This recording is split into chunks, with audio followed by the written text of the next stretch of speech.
Honorable Member of Parliament, Professor M.S. Swaminathan ji, Dr. Hari Gautam, Dr. Kirti Singh, Professor p.i.peter, Dr. p.i.peter, distinguished scientists and participants, members of the media, ladies and gentlemen.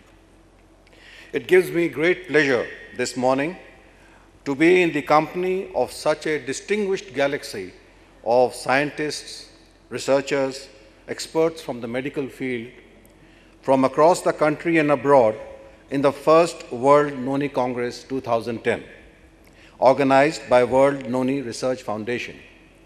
The theme of this symposium, Noni for Global Wellness, is extremely relevant in today's context.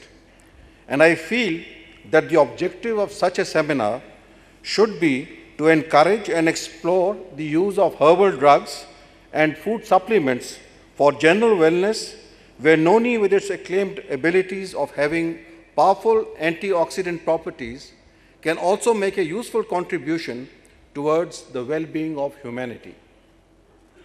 Noni plant is found in Southeast Asia, India, Australia, and countries of the Pacific region, and now has a pan-tropical distribution. Let me digress for about 2 minutes to introduce my Andaman and Nicobar Islands, which Professor Swaminathan ji just mentioned a few minutes ago. Our islands lie about 1,200 kilometers in the Bay of Bengal, away from the mainland, from Chennai as also from Kolkata. We are very close to our countries on our east, north, and southeast. My northernmost island is about 40 kilometers from the Coco Island of Myanmar. The southernmost island is about 125 kilometers from an Indonesian island. So we are in close proximity to Myanmar, Thailand, Malaysia, and Indonesia. We are about 8,000 square kilometers. I say this because they are fairly big islands in the sense, to give you a comparative figure, we are almost 30 times the size of Maldives, 20 times the size of Singapore. So they are very big islands. And I must tell you something unique about our islands is that we are very proud. Normally it is referred to as Kala Pani, but let me tell you, this is the most sacred Pani of our country. The contribution made during the freedom struggle is unparalleled by any standards if I compare it as far as the overall freedom struggle of our country is concerned. I say this as a soldier with a lot of conviction. The amount of sacrifices made by our people who were there in the cellular jail, which is almost a sacred temple as far as we are concerned, is absolutely enormous. And most of them are unsung heroes.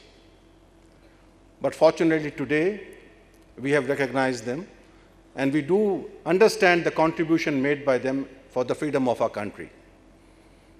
Also, I would like to mention to you that we are proud to have with us the 6 most primitive tribes on this planet. We live in total harmony and peace with our primitive tribes.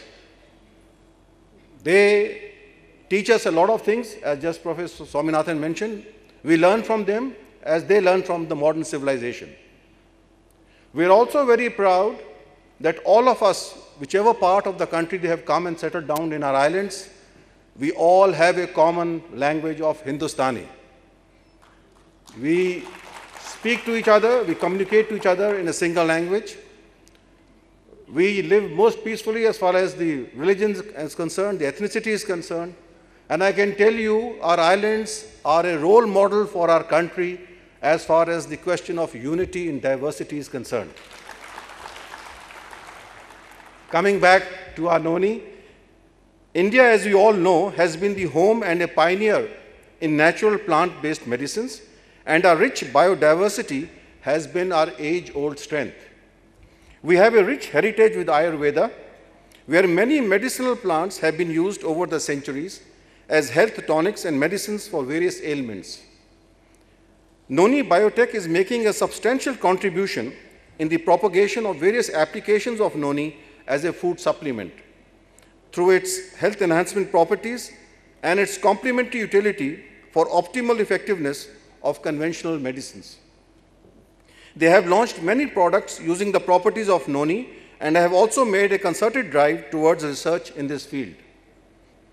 Noni is also a native plant of Andaman and Nicobar Islands, and it has been used as traditional medicines by the primitive tribes, particularly the Nicobaris, for over hundreds of years.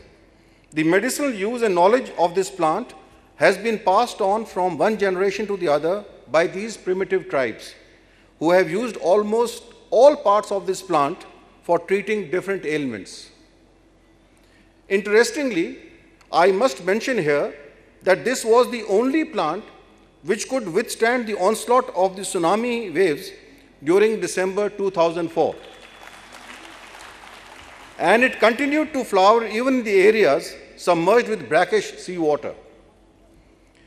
These days, our farmers have taken on to plantation of Noni in an organized manner with the help of Professor Peter and the Central Agricultural Research Institute in our islands through a contract where Noni Biotech Company will buy all the produce to assure the farmers of a regular market and financial remuneration.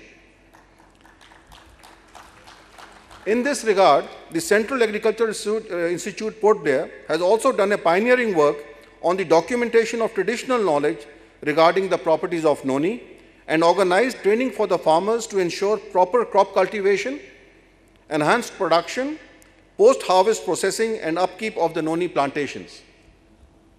However, I would urge your collective concern in ensuring fair remuneration and continuity in this new initiative for my farmers as they begin switching over to Noni farming from the traditional crops because of the very limited land available for agriculture. Although the land holdings have shrunk all over the country due to the rise in population and diversion of agricultural land for other purposes, yet the situation is quite acute in the islands, as over 90%, I say this again, as over 90% of our land is under forest cover, and almost 3% land is not usable because of mangroves and low-lying areas near the shores. Therefore, I too would simultaneously like to assure my farmers of social and financial security by giving them alternatives should the Noni plantations not do so well in the coming years. Therefore, I am always keen that my farmers' security aspect is well looked after. Today, we have the privilege of having in our midst one of the most distinguished agricultural scientists of the world, Professor Swaminathanji, who is a household name in our country and is the indisputable father of the Green Revolution of not only in India, but many other countries too. He has performed nothing short of a miracle to overcome the acute shortages in the food sector and made India a self-sufficient country in food. I feel such great and unprecedented agricultural revolutions need to be continuously and rigorously followed up with proper perspective planning and management of resources. A lot of infrastructural changes will still face us, such as planning of proper storage facilities at various echelons at the district, state and the national level, requisite public distribution system to ensure that the food reaches the needy population, the benefits of all this harvest to go to the farmers, the middlemen, government agencies and the poor people, incentives to farmers to sustain this intensive cultivation on a long-term basis, and finally the ecological management of the land under cultivation, which would mean proper use of fertilizers, water resources and introduction of appropriate crop varieties. I have only enumerated some of the challenges facing the post-Green Revolution phase, and therefore my aim is to put forth the urgent need to have a robust, futuristic and holistic approach towards any such changes in the agricultural system. I would like to take into consideration all the issues that I have just mentioned so that even the farmers of my islands who have very small holdings are not confronted with the problems faced by the farmers of the more progressive states who were the initial pioneers of the Green Revolution. Incidentally, I too happen to belong to the same region where the farmers took on to this intensive cultivation of wheat and rice during the Green Revolution era, but are now struggling with their profession as agriculturists. a reflection perhaps on the need to build on the pioneering work of the Green Revolution. All these aspects are now being addressed on priority by our government, and I am absolutely confident that with one of our tallest agricultural scientists, Professor Swaminathanji, being there at the helm, we shall overcome most of them by carrying out mid-course corrections. There is normally some apprehension amongst the people at large for the use of herbal medicines, or for that matter, the alternate medical therapy such as Ayurveda, Unani, homeopathy, and other natural medication for lack of proper scientific evaluation and validation. I am confident that the distinguished agricultural scientists, researchers, and experts from the medical field who have assembled here this morning will collectively apply their minds to carry out the necessary research for bringing about a proper scientific evaluation, validation, and authentic medical certification for the use of noni plant, which has a wide range of therapeutic potentials as a food supplement and also for its medicinal use. I take this opportunity to congratulate all the Lifetime Achievement Awards given this morning to all our great scientists who have made a monumental contribution in the field of noni science. I would like to compliment Dr. Kirti Singh, Professor Peter for organizing such seminars, and I wish them all success in their mission of developing a healthy India and the world through the use of noni. Thank you. Jai Hind. Thank you. Thank you. Thank you, Divine.